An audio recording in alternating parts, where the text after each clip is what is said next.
Have you ever wondered how someone can control an entire castle with just a musical instrument? Well, get ready to meet one of the most intriguing and enigmatic antagonists in Demon Slayer. Metsu no Yaiba, Nakime, the Biwa demon. Imagine a woman with ashen skin, black hair down to her waist, and a single giant pink eye in the middle of her forehead. Holding a four-stringed Biwa, she appears harmless at first glance. But don't be fooled. Nakime is one of the most powerful demons in the service of Muzan Kibutsuji, Demon King. But how did a simple musician become one of the most feared creatures in the Demon Slayer universe? Nakime's story is as fascinating as it is tragic. In her human life, Nakime was an obscure Biwa player, struggling to survive with a husband addicted to gambling. Frustrated with her situation, she commits an unthinkable act. She murders her own husband with a hammer. The shock of this act leads to an extraordinary musical performance, starting a macabre cycle of murders before her performance.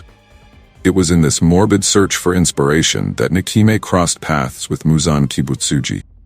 Attempting to kill the Demon King, she fails but impresses Muzan with her skills.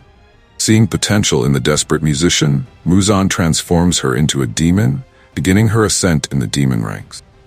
As a demon, Nakime develops a unique and devastating ability, total control over the infinite castle. With simple strums on her biwa, she can manipulate the castle's structure, creating and destroying rooms, opening portals, and crushing enemies with walls and pillars. It's as if the castle itself is an extension of her body. But what makes Nakime truly terrifying is not just her power, but her unwavering loyalty to Muzan. Unlike other demons who seek power or pleasure, Nakime seems to have no will of her own beyond serving her master. She watches impassively as other demons die, executes orders without question, and rarely shows any emotion. This blind devotion makes her a perfect tool for Muzan. With her ability to create familiars in the form of eyes, Nakime becomes the eyes and ears of the Demon King, tracking demon hunters across Japan. Thanks to her, Muzan finally locates the hidden mansion of the demon hunter's leader, Kagaya Ubuyashiki. In the final arc of the story, Nakime becomes Muzan's last line of defense. Controlling the infinite castle, she separates and confuses the demon hunters, frustrating their attacks against her master. Even the powerful Hashira's Obanai Iguro and Mitsuri Kanroji find themselves powerless against her absolute control over the environment. But Nakime's fate takes an unexpected turn when the demon Yushiro manages to dominate her mind. Suddenly, the infinite castle, Muzan's greatest weapon, turns against him. In a moment of desperation, Muzan is forced to kill his most loyal servant to prevent the castle from being used against him. Nakime's story makes us reflect on deep themes. What drives someone to completely give up their will? How can despair lead us down dark paths? And to what extent can loyalty be taken before it becomes self-destruction? Nakime represents the paradox of many villains in Demon Slayer. Tragic story leading to monstrous acts.